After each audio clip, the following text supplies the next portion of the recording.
Still struggling to achieve desired band in IELTS or PTE? Join Sirsa's Best Institute, Magnus, a language school, and experience the difference. Ample amenities like finest infrastructure, experienced faculty to clear your doubts, flexible timings for students or employees, desired band assured within time as well as weekly mock tests.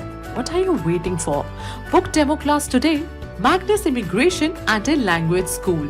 First floor, Lal Koti Wali Gali near Domino's, Sirsa. Call now 700-967-0313. सरकार से मैं कहना चाहता हूँ इनका इम्तिहान मत लो, इनका इतना इम्तिहान मत लो। ये तो जो है ना तो सीमा पे पीछे हटते हैं, जहाँ सीमा पे सुरक्षा की चीन और पाकिस्तान के बॉर्डर पे, ये तो वहाँ पर दुश्मन के गोलों को अपने छाती पे उठ लेते हैं, पीछे नहीं हटते। ना ही जब इनके हकों की बात आती है तो दिल्ली तक पहुँच जाते हैं, पीछे नहीं हटते, अपने जायज हकों की लड़ाई लड़ते हैं। और आज यहाँ पर नारायणखेड़ा गांव में भी जब अपने इनको हकों की बात आई, लड़ने की बात आई है, तो सरकार को हम चेतावनी देना चाहते हैं कि जब तक हमें हमारे हक, हमारे अधिकारों के साथ न्याय नहीं होगा, यहाँ भी हम पीछे नहीं हटेंगे। आज प्रशासन को, सरकार को चेतावनी देना। मैं इसमें एक बात और कहूँगा और फिर मैं ये बीमा पे दो शब्द कहूँगा। इसमें एक बात मैं जरूर कहना चाहता हूँ, राजनीति से ऊपर उठ के कहना चाहता हूँ, क्योंकि राजनीति छोटी पड़ जाती है जब ऐसा संघर्ष, जब ये किसानों के हकों पे चोट मारी गई, किसानों के अधिकारों का हनन हुआ, किसान आंदोलन हुआ। एक और बात आपके बेटे ने, आपके भाई ने वहां देखी, आपके बच्चे ने, दो प्रदेशों पे सबसे ज्यादा चोट लगी, पंजाब पे और हरियाणा पे। मगर जब ये दो प्रदेशों पे चोट लगी तो देश की संसद में, क्योंकि मैं गवाही दे सकता हूँ उसकी बात की, और कोई गवाही नहीं, गवाह और कोई नहीं मिलेगा, पंजाब के सारे सांसद एक हो गए, अलग अलग पार्टियों के। इसीलिए मैं पार्टी लाइन से ऊपर उठ के बात कर रहा हूँ, चाहे वो कांग्रेस के सांसद हो, चाहे आम आदमी के सांसद हो, चाहे अकाली दल के सांसद हो। पंजाब के सारे सांसद अपने किसान के साथ खड़े हो गए किसान आंदोलन में, संसद में। लेकिन हरियाणा में जब वही चोट हरियाणा के किसान को मारी गई, आंदोलन में तो हरियाणा का योगदान किसी से कम नहीं था, लेकिन संसद के अंदर 15 सांसद आपने भेजे हुए हैं हरियाणा से, 10 लोकसभा, 5 राज्यसभा के, 14 आपके खिलाफ खड़े हो गए जो बीजेपी के सांसद थे, और एक अकेला मेरे पे क्या बनी होगी। पंजाब के सारे सांसद मैं अकेला आता हूँगा और सारे मेरा मजाक उड़ाते होंगे। मैं एक ही बात कहना चाहता हूँ आज आपसे, मैं पार्टी लाइन से भी ऊपर उठ के बात करता हूँ, कम से कम आने वाले समय में ऐसे जनप्रतिनिधियों को आप भेजो, चंडीगढ़ भेजना पड़े। चंडीगढ़, यही काम चंडीगढ़ में हुआ जब हुड्डा साहब अविश्वास प्रस्ताव लेके आए। उस अविश्वास प्रस्ताव के साथ के मुकाबले में सारे विरोध में सारे एक हो गए। आपने देखा, कम से कम ऐसे जनप्रतिनिधियों को भेजो, चाहे कोई हो, किसी पृष्ठभूमि से हो, मगर ऐसे जनप्रतिनिधियों को आप भेजो। अगर किसान पे, मजदूर पे अगर कोई सरकार चोट मारे तो कम से कम उस चोट की गवाही देने के लिए दिल्ली में, चंडीगढ़ में खड़े हो जाएं। ऐसे जनप्रतिनिधियों को आप कम से कम अपना मौका देके आगे भेजो। आगे आने वाले समय में ऐसा इतिहास न रचा जाए कि कोई आपका बेटा अकेला पड़ जाए इस देश की, जहाँ पे देश के नियम बनते हैं। ये मैं आपको कहना चाहता हूँ, चाहे वो किसी पार्टी के होकर, राजनीति से ऊपर उठ के बात कह रहा हूँ। एक मैं बीमा के लेकर एक बात कह के अपनी बात समाप्त करना चाहता हूँ।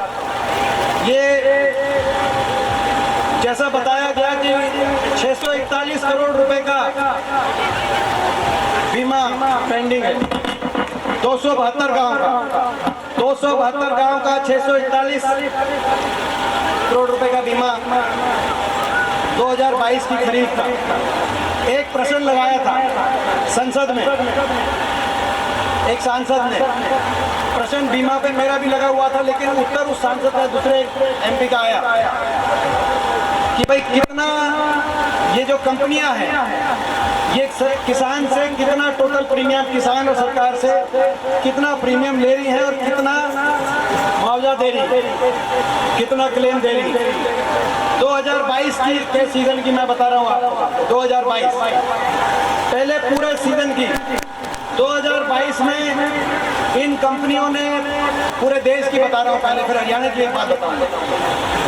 ये इसी सेशन का, क्योंकि कल सत्र खत्म हुआ है संसद का, कल खत्म हुआ है, आज आपके बीच में मैं पहुंचा हूं। 27,900 करोड़ टोटल इतना प्रीमियम उन्होंने इतना प्रीमियम लिया किसानों से, 27,900 करोड़, और दिया कितना, 5,760 करोड़। इतना बड़ा मुनाफा निजी कंपनियों को किसान का बीमा लेकर, मैं 2022 की बता रहा हूँ, 2022 में 27,900 करोड़ का प्रीमियम किसानों से लिया, पूरे देश की बात, और 5,760 करोड़ का जो है क्लेम पूरे देश में इन बीमा कंपनियों ने लिए।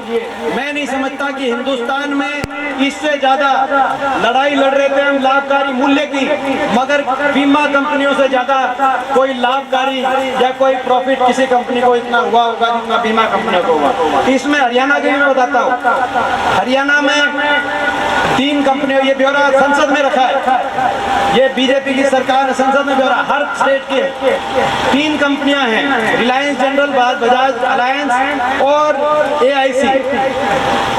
AIC का मैं एक का उदाहरण दे रहा हूं, बाकी दोनों में। AIC में 2022 में 703 करोड़ प्रीमियम लिया किसानों से सरकार, 703 करोड़, और क्लेम 7 करोड़ के दिए, 7 करोड़ 46 लाख के दिए, 703 करोड़ 84 लाख दिए। मैं पूछना चाहता हूं, ये कहां का न्याय है? ये कहां का न्याय है? ये जब कानून बन रहा था तब भी हमने ये बात उठाई थी कि सरकार की कई कंपनियां, इंश्योरेंस कंपनी, भारत सरकार की भी इंश्योरेंस कंपनी है, आप सरकारी इंश्योरेंस कंपनी, चाहे वो LIC है, चाहे वो भारत सरकार की एग्रीकल्चर इंश्योरेंस की कंपनी है, उनके माध्यम से आप सरकार के नियंत्रण के अंदर उनको इस जो है प्रधानमंत्री फसल बीमा योजना के अंदर आप लेके आओ।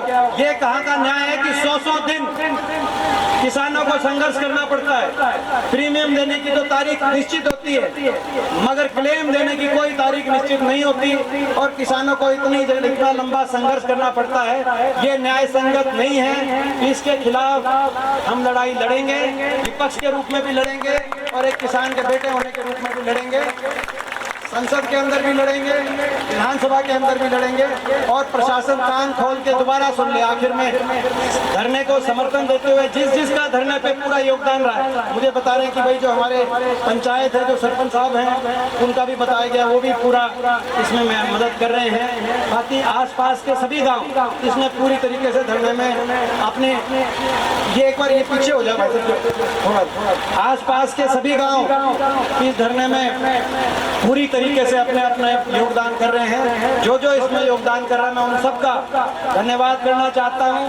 हमारे लायक भी जो होगा हम आपके साथ खड़े हैं। कल ही संसद का सत्र खत्म हुआ है, कल रात को जब ये पता चला तो मैं सिरसा आ गया था, और जैसे भी होगा इस बात को उठाएंगे। 25 तारीख को विधानसभा की हमने चेतावनी दे दी सरकार को, और प्रशासन को मैं दोबारा से चेतावनी देता हूँ, ये भूलने की गलती मत करे प्रशासन कि पीछे हट गए थे। हमने अपनी शक्ति को पहचाना है, अपने बड़े बुजुर्गों की शक्ति को पहचाना, अपने बड़े बुजुर्गों से संघर्ष करना सीखा है। जब तक हमारे साथ न्याय नहीं होगा, हम एक कदम भी, 1 इंच भी पीछे नहीं हटेंगे। ये बात कहते हुए एक बार मैं आप सबको अपना अपना योगदान देने के लिए आप आए हो, यही बहुत बड़ा आप सबका योगदान है। इसमें आपका मैं धन्यवाद करता हूँ, और एक नारे के साथ अपनी बात खत्म करता हूँ। जय जवान।